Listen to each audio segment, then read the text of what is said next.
우리가 방금 읽은 시편 5편은 여러분 1절 말씀이 시작하기 전에 있는 이 표제어를 보면 다윗의 시 인도자를 따라 관악에 맞춘 노래라고 되어 있습니다.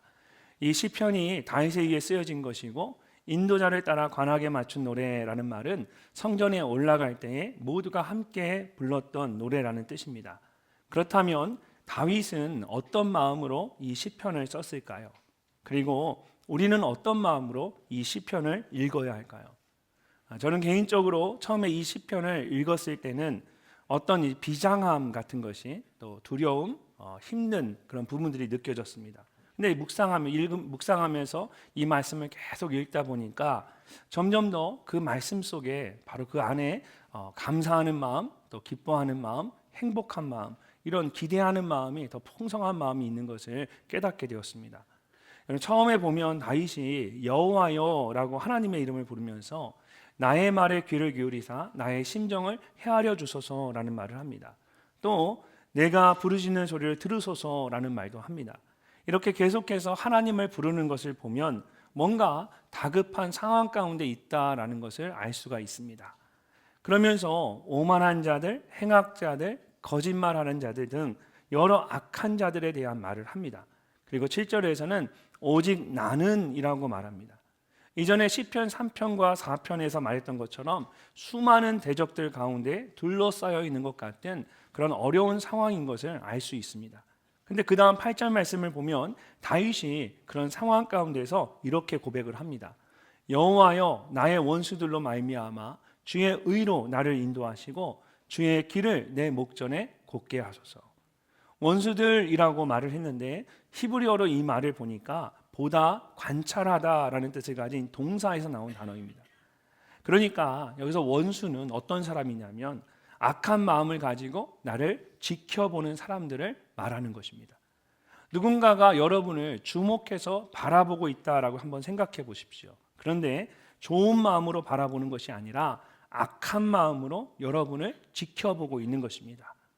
언제 망하나 한번 보자, 실수만 한번 해봐라, 이런 마음으로 트집을 잡고 흠집을 내려고 작정을 하고 감시하듯 나를 바라보고 있는 겁니다. 그러면 정말 기분이 나쁘고 숨이 막힐 것입니다. 근데 말씀을 다시 보시면 다윗이 그런 상황 속에서 오히려 하나님께 이렇게 간구합니다. 주의 의로 나를 인도하시고 주의 길을 곧 내 목전에 곧게 하소서. 주의 의로 나를 인도하소서라는 말은 주의 의로움 안으로 나를 이끄소서라는 뜻입니다. 다윗은 하나님의 의로우신 것처럼 오히려 그 상황 가운데서 나를 의로운 길로, 의로운 삶으로 이끌어 달라고 기도하는 것입니다. 수많은 원수들이 자신을 지켜보는 악한 세상 가운데서 여러분, 하나님을 따라 의로운 삶을 살아간다는 것은 결코 쉬운 일이 아닙니다. 근데 다윗은 바로 그것을 위해 하나님께 기도하고 있습니다. 어떻게 그럴 수 있을까요? 마지막 12절 말씀을 보면 다윗이 이렇게 고백합니다. 여호와여 주는 의인에게 복을 주시고 방패로 함같이 은혜로 그를 호위하시리다.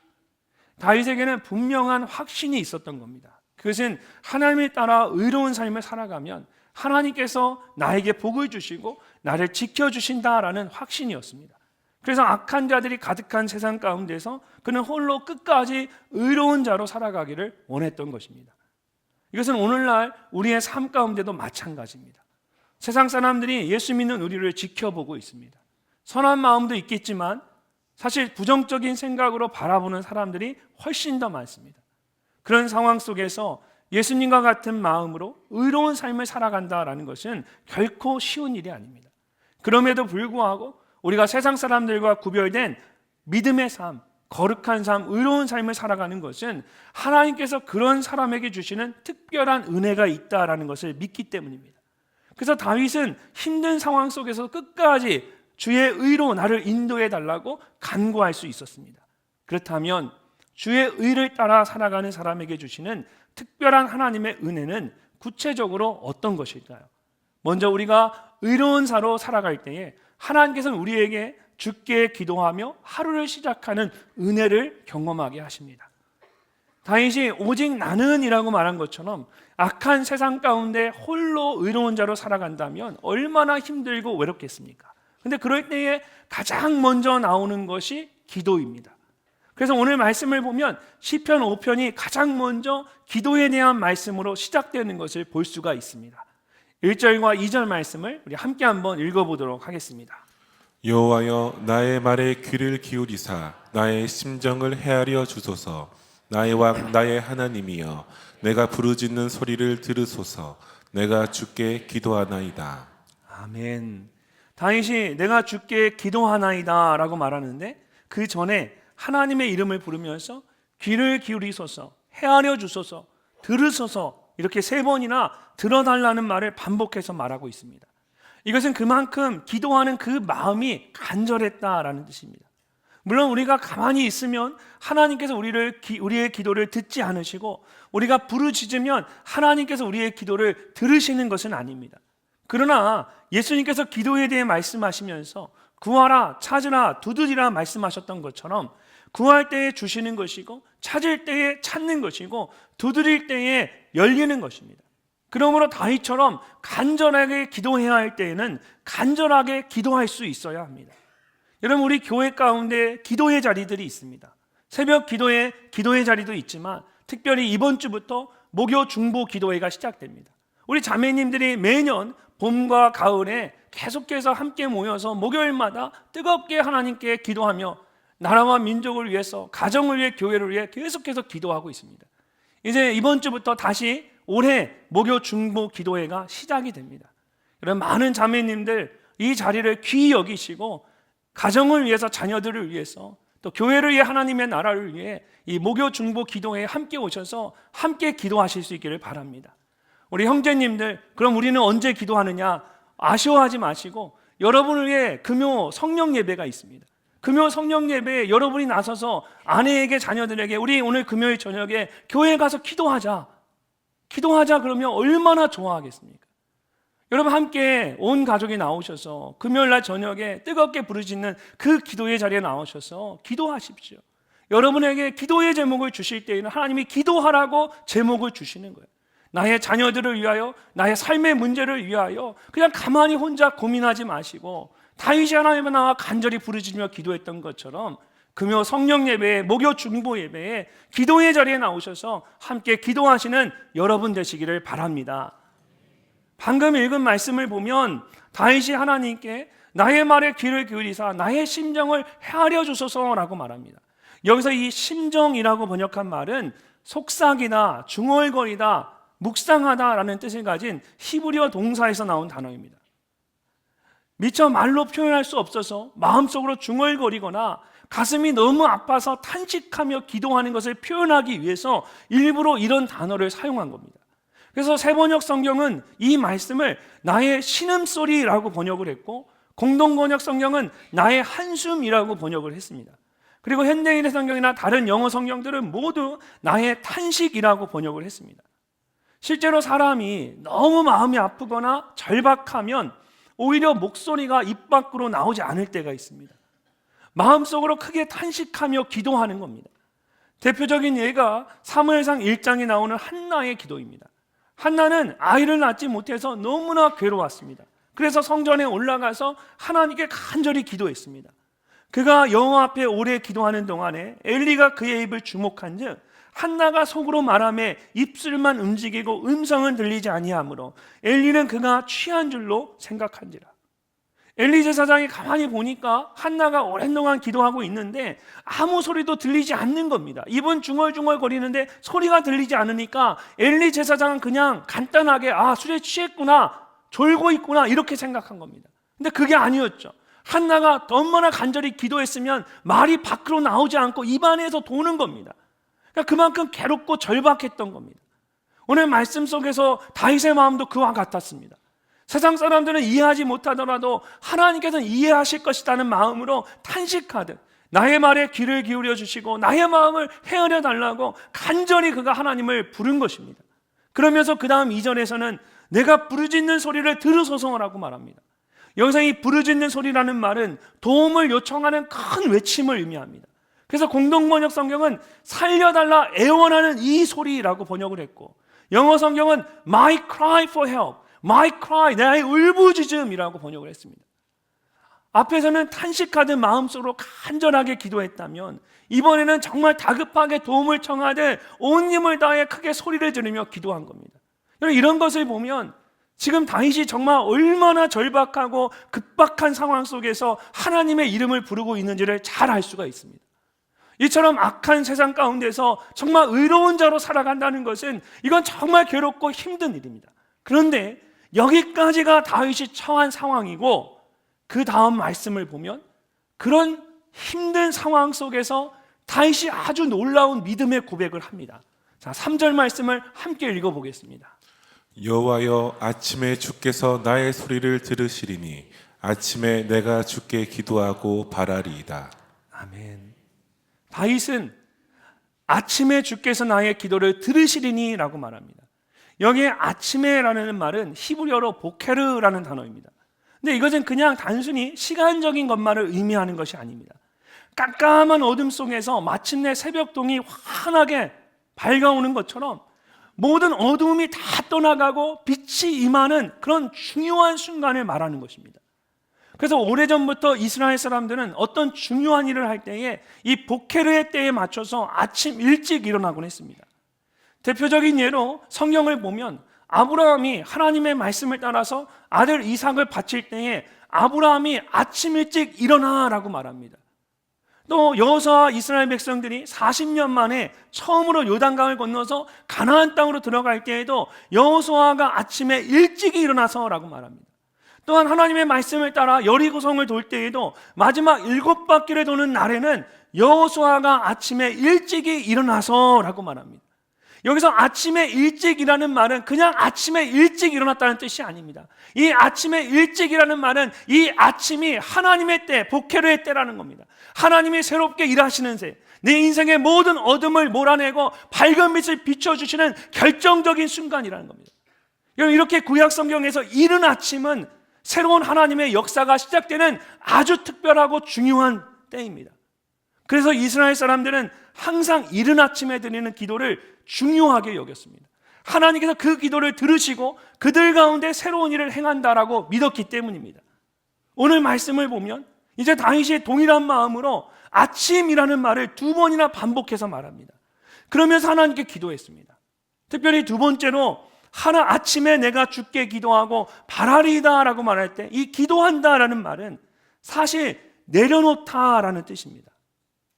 원래는 성전에서 번제물을 드리기 위해서 제단 위에 나무를 쌓거나 제물로 드려질 짐승을 내려놓는 것을 의미하는데, 그것을 제사를 드리며 기도한다라는 뜻으로 우리 성경은 기도한다라고 번역을 한 겁니다. 근데 여러분, 사실 다윗은 제사장이 아니었습니다. 그러니까 제사장이 아니었기 때문에 그는 직접 이 고백처럼 제단 위에 뭔가를 내려놓을 수 있는 사람이 아닙니다. 그렇다면 왜 이런 단어를 그가 사용한 것일까요? 성경학자들은 다윗이 어떤 제물을 드리는 것이 아니라 자기 자신을 제물로 드리고자 하는 마음으로 일부러 이런 단어를 사용했을 것이다 라고 설명을 합니다. 다윗은 정말 괴롭고 절박한 상황 가운데 오히려 아침에 일찍 일어나서 하나님 앞에 자신을 내려놓는 기도로 하루를 시작한 겁니다. 비록 자신이 처한 상황은 쉽지 않았지만 아침마다 기도하는 가운데 자신을 또 내려놓고 하나님께서 행하실 새로운 일들을 기대한 겁니다. 하나님, 오늘도 내 삶의 주권을 하나님 앞에 내려놓습니다. 하나님, 내가 비록 힘들고 어려운 상황이지만 내가 무엇을 하기보다는 하나님의 일하심을 기대하고 내 삶의 모든 영역을 주님 앞에 내려놓습니다. 주님, 내 안에 선한 일을 이루어 주시옵소서. 나의 삶을, 오늘 내 삶을 이끌어 주시옵소서. 이것이 다윗의 고백입니다. 이 아침에 나의 기도를 들으시고 내가 바라나이다. 얼마나 놀라운 믿음의 고백입니까? 이렇게 아침에 일찍 첫 시간에 일어나 여러분 하나님께 기도하는 사람은 어떤 상황에서도 하나님을 바라보며 믿음으로 하루를 시작하게 됩니다. 그러므로 하루의 모든 기도가 다 귀하지만 여러분 가장 귀한 기도는 다윗처럼 이른 아침에 일어나서 그 첫 시간에 하루의 모든 삶을 주님께 드리며 기도로 시작하는 것입니다. 여러분은 어떻게 하루를 시작하고 계십니까? 아침에 일어나서 가장 먼저 핸드폰을 보며 하루를 시작하십니까? 아니면 하나님께 기도함으로 하루를 시작하고 계십니까? 다윗처럼 새벽 첫 시간에 하나님께 기도하며 하루를 시작하는 여러분이 되시기를 바랍니다. 그럴 때 하나님께서 여러분의 기도를 들어주시고 여러분의 하루의 삶을 가장 선한 길로 인도하여 주실 줄로 믿습니다. 두 번째로, 우리가 의로운 자로 살아갈 때에 하나님께서는 우리로 하여금 주를 경외함으로 하루를 살아가도록 하십니다. 4절 말씀을 보면 다윗이 이렇게 말합니다. 주는 죄악을 기뻐하는 신이 아니시니 악의 주와 함께 머물지 못하며. 하나님은 의로우신 분이기 때문에 죄악을 기뻐하지 않으십니다. 그런데 히브리어 원어로 이 말씀을 보면 다윗이 우리가 생각하는 것보다 훨씬 더 아주 단호하게 이것을 말하고 있습니다. 악의 주와 함께 머물지 못하며 라고 말할 때 이 머물다라는 말은 나그네가 가던 길을 멈추고 그냥 잠시 머무는 것을 의미합니다. 그런데 이것을 미완료형으로 표현하고 거기에 히브리어로 로라는 부정어, 가장 강한 부정어를 붙여서 사용했습니다. 아니다라는 부정적인 의미를 강조하면서 앞으로도 계속해서 단 한순간도 영구적으로 머물지 못한다라는 뜻을 분명하게 전하고 있는 것입니다.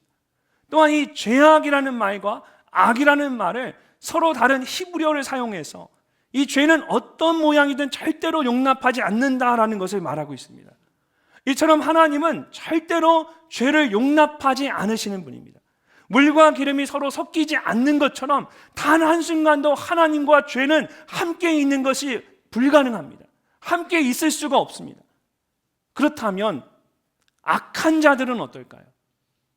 이어지는 5절과 6절 말씀을 보면 다윗은 하나님과 함께 할 수 없는 그 악한 자들에 대해서 아주 구체적으로 설명을 합니다. 자, 5절과 6절 말씀을 함께 읽어보도록 하겠습니다. 오만한 자들이 주의 목전에 서지 못하리이다. 주는 모든 행악자를 미워하시며 거짓말하는 자들을 멸망시키시리이다. 여호와께서는 피 흘리기를 즐기는 자와 속이는 자를 싫어하시나이다. 아멘. 오만하다라는 말에는 우상 숭배와 같은 뉘앙스가 들어가 있습니다. 그래서 성경에서 오만하다라는 것은 스스로를 자랑하거나 하나님 외에 다른 신들을 숭배하는 자들을 의미하는 것입니다. 또한 행악자들은 악한 일을 저지르는 자들을 말합니다. 그런데 단순히 악한 일을 행하는 것만을 말하는 것이 아니라 그것이 습관처럼 반복되는 것을 말하는 것입니다. 그 다음에 악한 자들 가운데는 거짓말하는 자들도 있습니다. 이런 자들은 삶 전체가 거짓으로 가득해서 거짓말하는 것에 전혀 꺼리낌이 없습니다. 근데 무엇보다 심각한 것은 그들이 하는 거짓말이 아주 악의적이라는 것입니다. 그래서 말로 사람을 죽일 수도 있는 아주 무서운 자들입니다. 또한 악한 자들 가운데는 피 흘리기를 즐기는 자들과 속이는 자들도 있습니다. 피 흘리기를 즐기는 자들은 폭력으로 남을 괴롭히거나 피를 흘리도록 만드는 자들입니다. 그리고 속이는 자들은 인간적인 잔꾀로 남을 속이거나 괴롭히는 자들을 말합니다. 근데 정말 중요한 것은 다윗이 이런 악한 자들에 대해 말할 때에 모두 현재 분사형을 사용했다라는 겁니다. 오만한 자들, 악을 행하는 자들, 거짓말하는 자들, 피 흘리기를 즐기는 자들, 속이는 자들, 모두 계속되는 동작을 의미하는 분사형을 사용해서 말하고 있습니다. 여러분, 이것이 무엇을 의미할까요? 처음에 다윗이 하나님께서는 죄악을 기뻐하지 않으시기 때문에 아주 잠시라도 함께 머물지 않으신다라고 했습니다. 미완용을 사용해서 영원히 단 한순간도 악과 함께하지 않는다라고 강조했습니다. 그런데 악한 자들은 이런 죄악 가운데 있을 뿐만 아니라 계속해서 그 죄악된 행동을 반복하고 있다라고 말하는 겁니다. 이런 시편 1편 1절의 말씀을 보면 복 있는 사람은 악인들의 길을 따르지 아니하며 죄인들의 길에 서지 아니하며 오만한 자들의 자리에 앉지 아니한다라고 말합니다. 하나님과 함께하는 복 있는 자들은 단 한순간도 악인들의 길을 따르지 않는 자고 죄인들의 길에 서지 않고 오만한 자들의 자리에 서지 않습니다. 하나님이 의로우시고 하나님이 악과 함께하지 않기 때문에 절대로 복 있는 자들은 그 안에 서면 안 됩니다.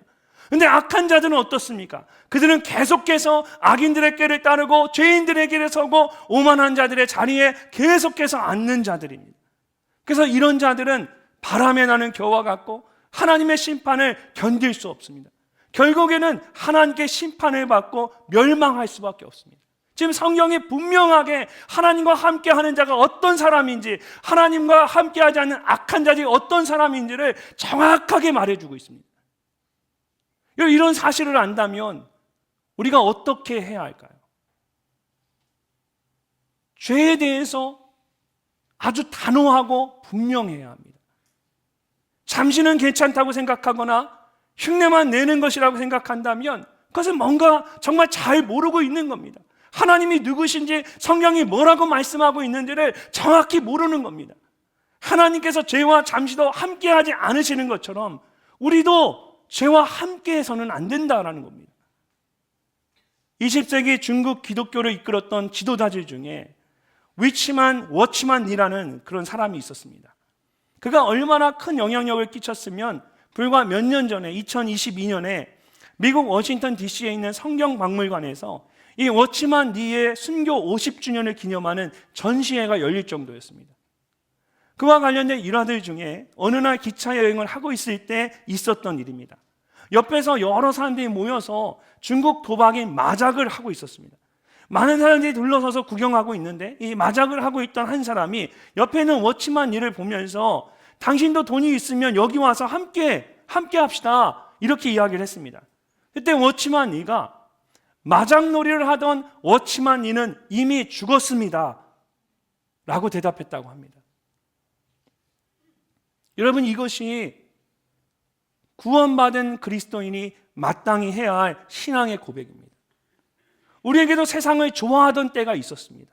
나의 유익과 즐거움을 위해서 아무렇지 않게 말하거나 행동했던 때가 있었습니다. 그러나 예수님을 믿고 하나님의 자녀가 된 이후에는 완전히 달라졌습니다. 죄악으로 가득했던 나의 옛사람은 십자가에 이미 죽었고 이제는 예수님과 함께 새로운 사람으로 거듭났기 때문입니다. 그러므로 더 이상 이전처럼 세상의 것을 따라 살아가서는 안 된다는 겁니다. 이제는 예수님과 완전히 세상과 구별된 거룩한 삶을 살아가야 하는 것입니다. 사랑하는 성도 여러분, 혹시 아직도 여전히 끊어내지 못한 죄된 습관이 있으십니까? 이 정도는 괜찮겠지라고 생각하면서 적당히 즐기고 있는 그런 옛 습관이 있으시다면 여러분, 이 시간 정말 과감하게 끊어내실 수 있기를 바랍니다. 그것이 하나님이 여러분에게 원하시는 삶의 모습입니다. 그런데 어떻게 하면 우리가 그렇게 끊어낼 수가 있을까요? 그렇게 할 수가 있을까요? 여러분, 7절 말씀을 보면 다윗이 죄악된 일들을 행하는 그 악한 자들에 대해 말한 후에 자신은 어떻게 할 건지, 그럼 나는 어떻게 할 것인가? 그가 이렇게 고백합니다. 자, 7절 말씀을 함께 읽어보도록 하겠습니다. 오직 나는 주의 풍성한 사랑을 힘입어 주의 집에 들어가 주를 경외함으로 성전을 향하여 예배하리이다. 아멘. 주를 경외함으로 성전을 향하여 예배하리다. 우리가 가진 개역개정 성경에는 없지만 히브리어 성경이나 다른 성경들을 보면 모두 이 7절 말씀 가장 앞에 그러나라는 접속사가 나옵니다. 그러나라는 말로 시작되는 거예요. 세상 사람, 그 악한 자들은 그렇게 행동하지만 그러나 오직 나는 이렇게 살겠습니다라는 거예요.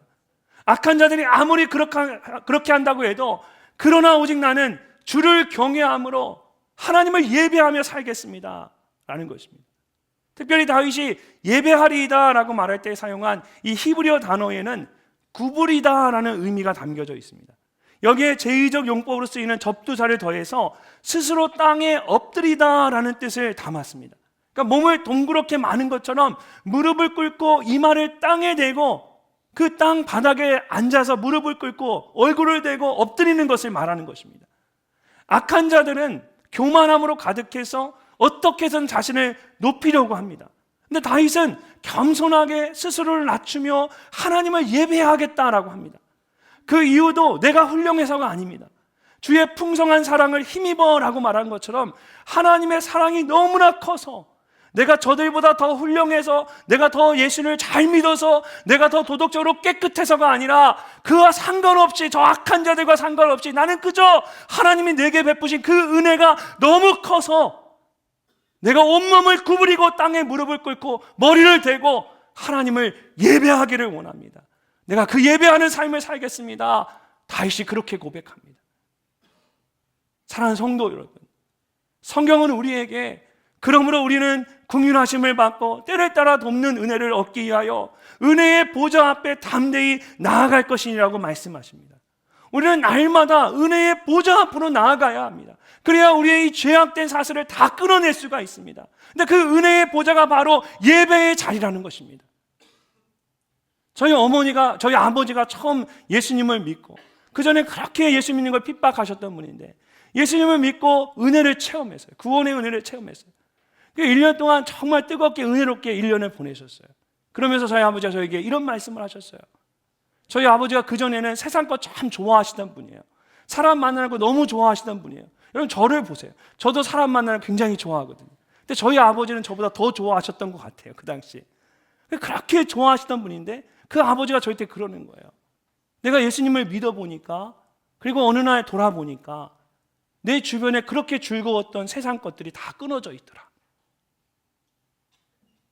아버지가 하신 것은 은혜 받아서 예배의 자리에 늘 나아간 건데 돌아보니까 어느새 내가 내 삶의 한 주간의 스케줄을 보니까 일정을 보니까 매일 교회에 가고 있다는 거예요. 교회 가서 예배 드리니까 세상적으로 즐겼던 모든 친구들과 세상의 것들이 자연스럽게 끊어지게 되는 거예요. 근데 그게 그립지가 않은 거예요.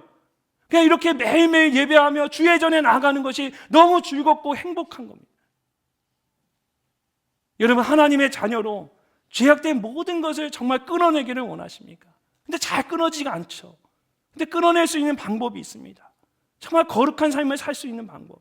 다윗처럼 마음을 정하고 예배의 자리로 나아가는 겁니다.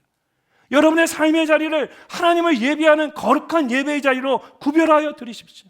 날마다 겸손하게 하나님을 예배하는 가정과 직장과 사업체가 되도록 매일의 삶의 자리에서 하나님을 예배하십시오. 그럴 때에 세상에 죄된 모든 것들이 그냥 자연스럽게 끊어지게 되는 겁니다. 무엇보다 하나님께서 여러분의 예배를 받으시고 여러분과 함께 하시고 여러분을 의의 길로 인도해 주십니다. 하나님을 예배함으로 세상과 구별된 거룩한 삶을 살아가시는 여러분 되시기를 주님의 이름으로 축복합니다. 마지막으로 우리가 의로운 자로 살아갈 때에 하나님께서 우리 모두에게 주 안에서 즐거워하며 하루를 마치게 하십니다. 주님 안에서 즐거워하며. 자, 8절과 9절 말씀을 우리 함께 한번 읽어보도록 하겠습니다. 여호와여 나의 원수들로 말미암아 주의 의로 나를 인도하시고 주의 길을 내 목전에 곧게 하소서. 그들의 입에 신실함이 없고 그들의 심중이 심히 악하며 그들의 목구멍은 열린 무덤 같고 그들의 혀로는 아첨하나이다. 아멘. 처음에 잠시 설명했던 것처럼 나의 원수들이라고 할 때 이 원수라는 말에는 보다 관찰하다라는 뜻이 담겨져 있습니다. 그래서 다윗이 말한 이 원수들은 적대심을 품고 날카로운 눈으로 감시하듯 바라보는 자들을 말하는 것입니다. 그리고 그런 원수들의 집요한 집착에서 벗어날 수 있는 방법은 오직 주의 의로 나아가는 것뿐입니다. 제가 종종 하는 이야기지만 여러분 우리의 신앙생활이 힘들고 복잡한 것은 내가 적당히 신앙생활을 하려고 하기 때문입니다. 그러니까 자꾸 고민이 된 거예요. 오늘 교회에 가야 될까? 오늘 금요일에 나가야 될까? 오늘 목장 모임에 가야 될까? 성경 공부를 해야 될까? 사역에 헌신해야 될까? 왜 고민이 됩니까? 우리가 적당히 신앙생활 하려니까 고민이 되고 여지가 남는 겁니다. 근데 분명하게 신앙생활을 하면 오히려 신앙생활이 아주 심플합니다. 간단하고 쉽습니다. 다윗도 자신을 지켜보는 그 원수들 앞에서 오히려 그들에게 집중하는 것이 아니라 하나님께 집중합니다. 하나님께 더 분명히 의의 길로 인도해 주시고 주의 길을 내게 곧게 해달라고 합니다. 그것이 결국 자기의 영이 사는 길임을 알기 때문입니다. 이것은 다윗을 대적하는 원수들이 어떤 자들인지를 알면 더욱 분명하게 알 수가 있습니다. 먼저 다윗은 그들의 입에는 신실함이 없다라고 합니다. 여기서 이 신실함이라는 말은 곧게 세워지다, 확고히 세우다라는 의미를 가진 히브리어 동사에서 나온 단어입니다. 여기에 n이라는 부정사가 함께 쓰여서 확실히 세워진 것이 없다라는 의미가 되었습니다.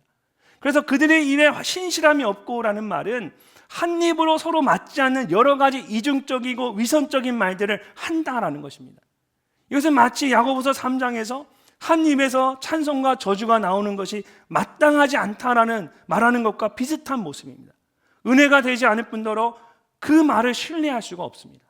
두 번째로 그들의 심중이 심히 악합니다. 이 심중이라는 말은 마음이라는 뜻인데 성경에서 마음은 사람의 가장 깊은 곳을 의미합니다. 그리고 그곳에서 그 사람의 모든 생각이나 의지나 뜻이 나오게 됩니다. 근데 그 마음이 악하다라는 것입니다. 특별히 여기서 이 악하다라는 말은 기본적으로 탐욕이 가득하다라는 뜻입니다. 이런 사람들은 모든 것을 부수고 빼앗습니다. 자기가 원하는 것을 갖기 위해서 다른 사람을 부수고 빼앗는 겁니다. 그래서 그런지 영어 성경을 보니까 악하다라는 말을 파괴하다라는 뜻을 가진 destruction이라는 단어로 번역을 했습니다. 폭력적인 생각이나 뜻으로 그들의 마음이 가득하다라는 겁니다. 세 번째로 그런 원수들의 목구멍을 통해 나오는 모든 말이 열린 무덤과 같습니다. 열린 무덤이라는 말은 무덤 입구를 막고 있는 이 돌 덮개가 젖혀져 있는 것을 말합니다. 그래서 돌 무덤 안에 있는 시체가 보이고 썩은 냄새가 진동하는 모습을 말하는 것입니다. 결국 원수들의 목구멍이 그런 열린 무덤과 같다라는 것은 그들의 입에서 각종 더러운 말들이 쉴 새 없이 쏟아져 나오는 것을 의미합니다. 그래서 주변에 있는 사람들이 그 말로 인해서 온갖 고통을 당하고 심지어 죽은 시체들과 같이 그 영혼이 피폐해지고 죽음에 이르게 됩니다. 마지막으로 원수들은 그들의 혀로 아첨하는 일을 합니다. 여기서 이 아첨하다라는 히브리어 단어가 가지고 있는 본래의 뜻은 어떤 것을 부분으로 나누다, divide into part, 파트로 나누다라는 뜻입니다. 근데 이것을 아첨하다라고 번역을 한 것은 그들의 마음속에 있는 생각과 그 혀로 내뱉는 말이 서로 같지 않고 다르기 때문입니다.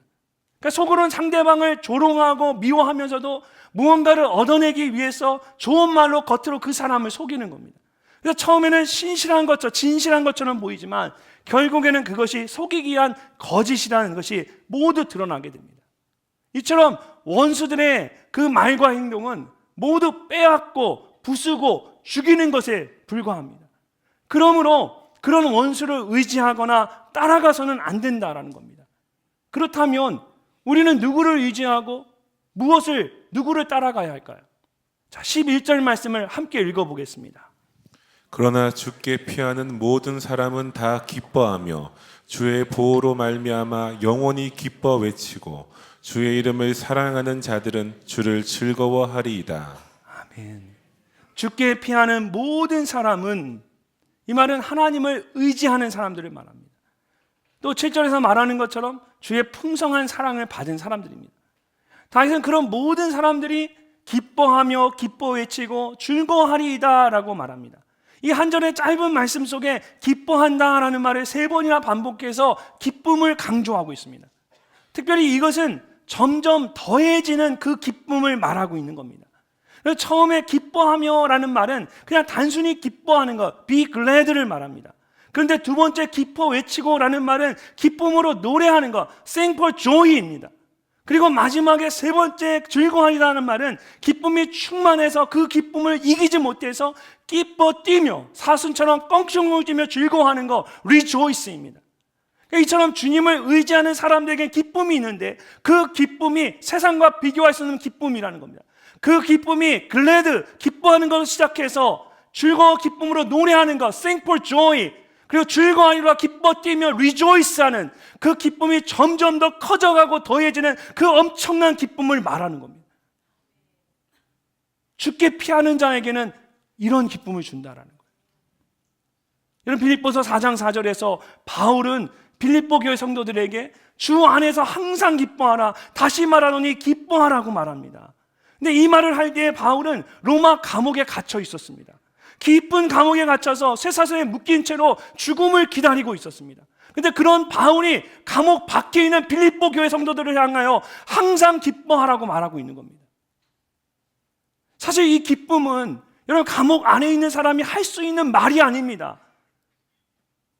감옥 안에 있는 사람에게는 사실 원망과 절망과 죽음의 말들이 더 잘 어울립니다.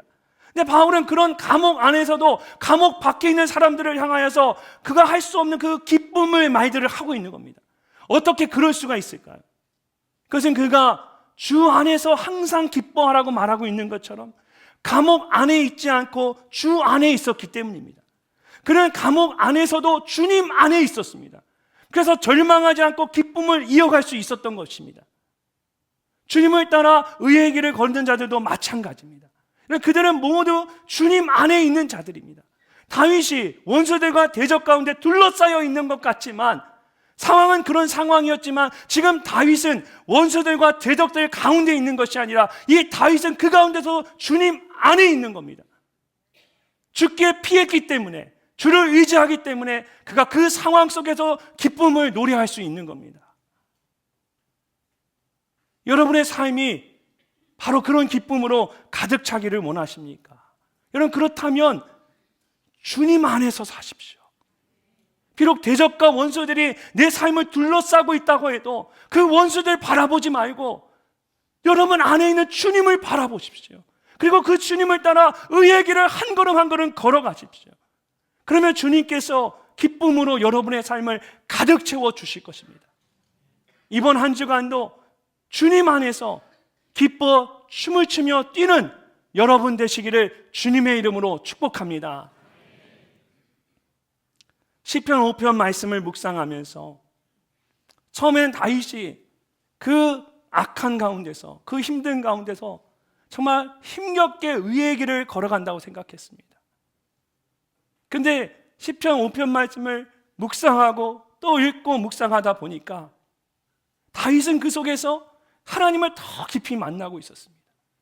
오히려 하나님 앞에 더 간절히 부르짖게 되었고 하나님을 더 겸손하게 예배하게 되었고 하나님이 주신 그 기쁨으로 그의 마음이 가득 채워지게 되었습니다.